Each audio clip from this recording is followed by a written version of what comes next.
Okay, hi everybody. This is my neighbor. Hi, Joanne Krantz. Yep. Hi. Dr. Krantz. Happy Thanksgiving.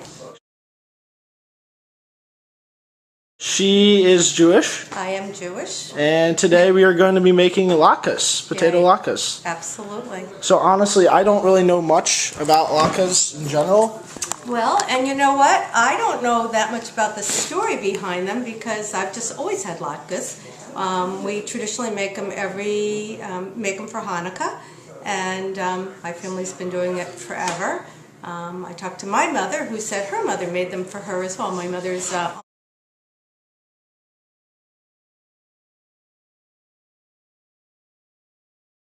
really not healthy, so we stopped doing that. So what do we have in the way of preparation so far for our latkes? So traditionally, although there's now like nouveau latkes, I would say that most people eat traditional latkes, and everybody probably has a family recipe that they like, and every year I try to go through a bunch of recipes and try to figure out which are the ones we actually like. But traditionally you eat it with sour cream and applesauce. Sour cream and applesauce. Right. Is your base? And the preparation are the potatoes. Oh, okay. And Idaho, russet potatoes are probably the best. Although I recently saw a recipe for Yukon Gold, but I would say that again is more modern. Traditionally you get good Idaho potatoes and an onion, baking powder, salt and pepper. Oh, and I need to get the eggs out. And a couple of eggs. And by the way, before we forget about her, this is your daughter, Emily. Yes, my youngest daughter. Hi, Emily. Yes. Emily's going to be helping us and throwing in little tidbits here and there. I would say that Emily's non-Jewish friends came every year, sometimes not even during Hanukkah, to get latkes. Well, there you go. It's true. So you know they taste good. Yeah, they all liked them. Yeah, latkes are basically fried potatoes. There's nothing not good about them. Oh, yeah. I have another peel we can take. I kind of want to get in on this as well, so I'm going to try to find a purse or something. Will you video for a sec? So I'm actually a native Washingtonian. I was born and raised here. Okay. Both my parents were here, and my mother's, both their parents came over, but they really, we didn't have anyone from the Holocaust or from, who had escaped for any reason. That wasn't part of our heritage. So what country are you from? Well, probably from what we would call White Russia. So, sort of the Polish-Russian border where that constantly changed a little bit depending on, who was here or there. We do have some immigration records where we have some papers where my grandmother came over, but don't know so much about it. Haven't really done any genealogy. Well, for latkes in general, what holiday would this be served at? Just Hanukkah. Just Hanukkah. Unless somebody had a hankering for it another time. Like me today. Yeah, like you today, or my husband will probably eat it. Okay, so you would go ahead and grate, your potatoes.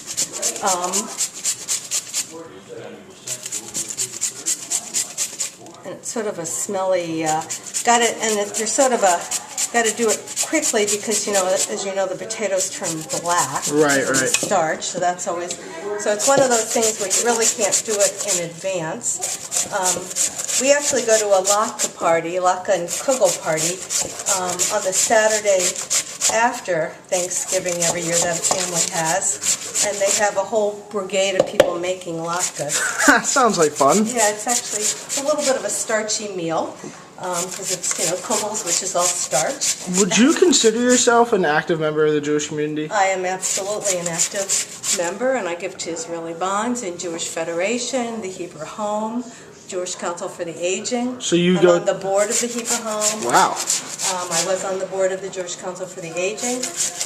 Yeah, I would consider myself. I belong to B'nai Israel, which is a conservative synagogue. Would you say gefilte fish? I know you probably have a bunch of other recipes as well, but what would be, say, one or two more really prominent recipes that you guys do every year, and then you do with a family, and is really kind of a big gathering and bonding experience for you? Well, I think for almost all Jewish families, you do Rosh Hashanah, and it just depends what day of Rosh Hashanah you do as a family. We do the night before. Some people go to synagogue, but we do our family gathering, and that is, we have a huge family. Maybe we have 35 people for that. Wow. Sit down at my sister's usually, and I say matzo ball soup is traditional. The gefilte fish, and then whatever you decide to serve, whether it's brisket or whatever. And then for Rosh Hashanah, you always make a honey cake. Interestingly, only my sister, my mother, and I like honey cake, but we always make it because, we like it. And my father used to like it, so we always make a honey cake. Okay, I think that's close enough. Let's get the onion in here before it gets too much. Roughly how many pounds of potatoes would you say this is? I don't know, but it calls for 6 large russet potatoes, so that's the recipe I'm using. Okay. And now we have an onion. onion. There we go. That I'm going to grate into here too. Which Dr. Krantz is really getting after that onion. Yeah, and I don't think there's any, I think it's not a huge onion, so I won't cut the whole onion because I don't think we need it too oniony. And then, I just made a mess. Okay, don't film that part. So there's some baking powder in there, 1 teaspoon of baking powder. And then salt and pepper to taste. And however much salt I put in won't be enough for my husband. See, this is the thing. It's not, you don't have a certain amount of salt. It's just whatever feels right. Salt and pepper to taste. There you go. Right? Which we probably should put more in, but we can decide. What do you think? A lot of pepper. I know. We have a thing with our gefilte fish, according to my mother, that you can never put in too much pepper. But one year she actually put in too much pepper, so we've amended that. That's good. So then you always remind her about that 1 year. Yes, we do. Did you put an egg in? 2 eggs. They're right there. Did you didn't put an egg in? No, I haven't put them in, and then you put in a little bit of flour to hold it together. So, is there anything you guys put on top of these after you're done cooking in terms of? Sour cream and applesauce. Right. Just so the latkes, the eggs really. What do you think Hold it it does? It together. just holds it together, makes it more of like a. Yeah. I guess not a pastry, but. It doesn't really tell you how much flour, but we'll just put some in and see if that's enough. So, and everybody has it, a little bit different. So that's, I think that's enough. As I say, some people would mix half of this with half of the mix to make it more together, and then you want to, depending on whether you use a griddle, you want to have your oil. And again, we're not using schmaltz. We're going to use something relatively healthy, which is vegetable oil. And then hopefully it's hot enough. What heat do you put this on? Medium. Medium heat. Medium high. Just turn it on and see what happens. Yeah, just so it's gonna, so it sizzles. So I tend to squeeze them out. I'm sure everybody does a different method, and then whether you want how big you want them. I think that's too big. And what are we looking at for minutes on each side? No clue. No clue. Golden brown. Cook through. See, that's the answer I'm looking for, by the way. Golden brown, no clue? No, it's to when I think they're ready. Yeah, I don't have a clue.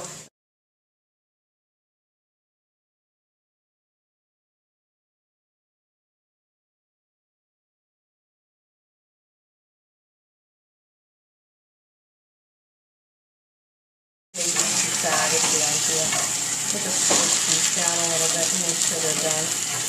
So besides, what did you say? These are done on Hanukkah. Besides Hanukkah, you would make these randomly, maybe just a few, 4 or 5 times a year? No, probably not. Probably not? Probably not unless Emily's friends came over and wanted them. I wouldn't make them during the year probably because they're fattening. Yeah. They're fried potatoes. And they're more of a religious thing than anything. Yeah, they're not really religious. But they're more traditional. Right. So again, most people usually drain them because they're greasy. These don't look too greasy, but So these are Dr. Krantz's famous latkes. 2 of them anyway. 2 of them. So you're going to try one, right? Yes, of course. Okay, this is an after shot of after latkes. Except he hasn't had it yet. Happy customers here. Yes, I will say I ate all my latkes. Very, very good. with the applesauce and the sour cream on top. Good. And we're getting thumbs up all the way around. There you go. We got a bunch of happy campers, a great cook over here.